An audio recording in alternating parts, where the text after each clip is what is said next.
इस चैप्टर के स्टार्ट में हम देखते हैं चांसलर मैंशन को, जहां पर क्विंगे अपने रूम में लेटी होती है और उसके चोटों पर एक लेडी मेडिसिन अप्लाई कर रही होती है। फिर वो लेडी कहती है, क्विंगे क्या ये दर्द कर रहा है?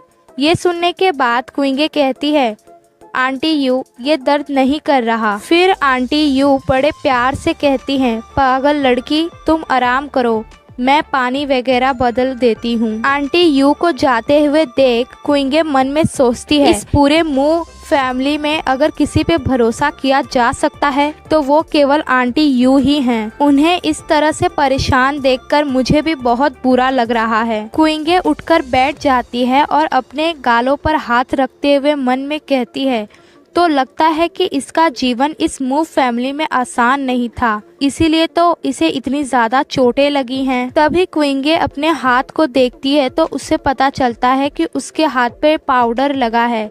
तो वो उस पाउडर को साफ करने के लिए कोई कपड़ा ढूंढने के लिए आगे बढ़ती है।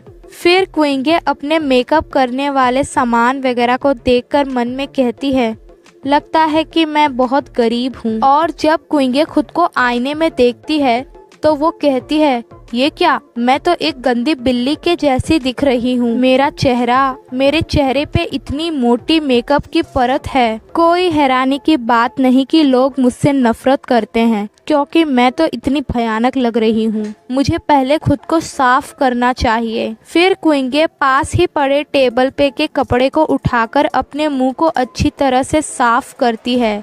फिर जब वो आईने में देखती है तो वो कहती है, वाह, रियल क्विंगे की तो नेचुरल ब्यूटी ही बहुत अच्छी है। फिर क्विंगे कंटिन्यू करते हुए कहती है, मुझे याद आ रहा है कि मेरा ये मेकअप यून ने किया था। मुझे लगता है कि वे डरती थी कि मैं अपने इस खूबसूरत चेहरे के साथ लोगों का ध्यान अपनी ओर आकर्षित करूंगी और लोग मुझसे ईर्ष्या करने लगेंगे, और उसने इसीलिए मेरे चेहरे पर जानबूझकर मेकअप की इतनी मोटी परत लगाई। मुझे आश्चर्य है इस बॉडी के रियल ओनर की मेमोरी में कुछ न कुछ और भी यूजफुल इंफॉर्मेशन होगी। ऐसा कहने के साथ ही क्विंगे रियल क्विंगे की मेमोरीज को देखने की कोशिश कर रही होती है।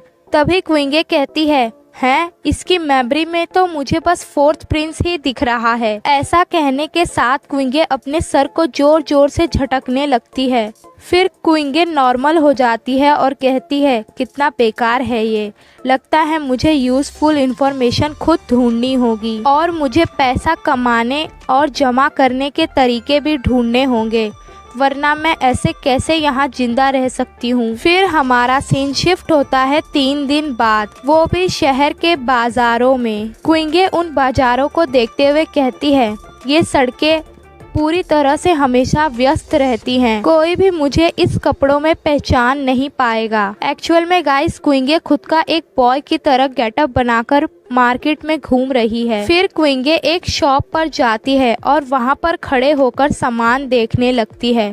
वो मन ही मन कहती है, ये बहुत ही अच्छे हैं लेकिन महंगे भी तो हैं। फिर वो रोते हुए अपनी मुट्ठी बंद कर लेती है और कहती है, इंसान सच में बिना पैसों के पावरलेस होता है। तभी अचानक क्विंगे से कोई टकराता है। फिर क्विंगे को महसूस होता है उसके हाथों पर कुछ चिपचिपा सा, और जब वो अपने हाथों को देखती है तो उसे पता चलता है कि उसके हाथ पर ब्लड लगा हुआ है। फिर क्विंगे का ध्यान उस आदमी पर जाता है जो कि अभी अभी क्विंगे से टकराया था। उसे देखकर क्विंगे मन में सोचती है, क्या वो आदमी घायल है? वेल गाइज, मैं आप लोगों को बता दूं, ये आदमी ही हमारा मेन लीड भी है।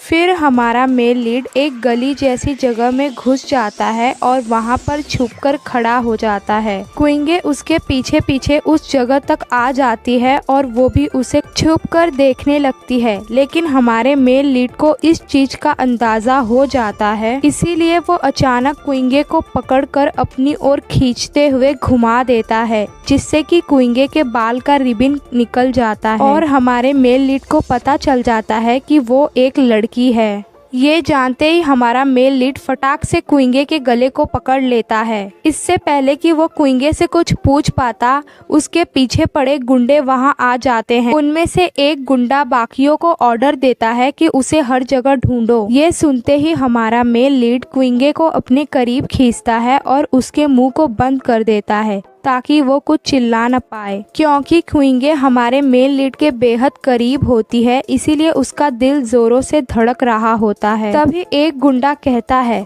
हमें उसे ढूंढना ही होगा, जिंदा या मुर्दा। और वो गुंडा कुइंगे और हमारे मेल लीड की ओर ही आ रहा होता है। ये देखने के बाद हमारा मेल लीड कुइंगे से कहता है, मुझे माफ करना। इससे पहले कि कुइंगे कुछ समझ पाती, प्रिंस उसके कपड़े को थोड़ा नीचे करता है और कुछ इस तरह की सिचुएशन क्रिएट कर देता है। वो गुंडा इन लोगों को इस तरह से देखकर कहता है, आजकल के कपल कहीं भी शुरू हो जाते हैं।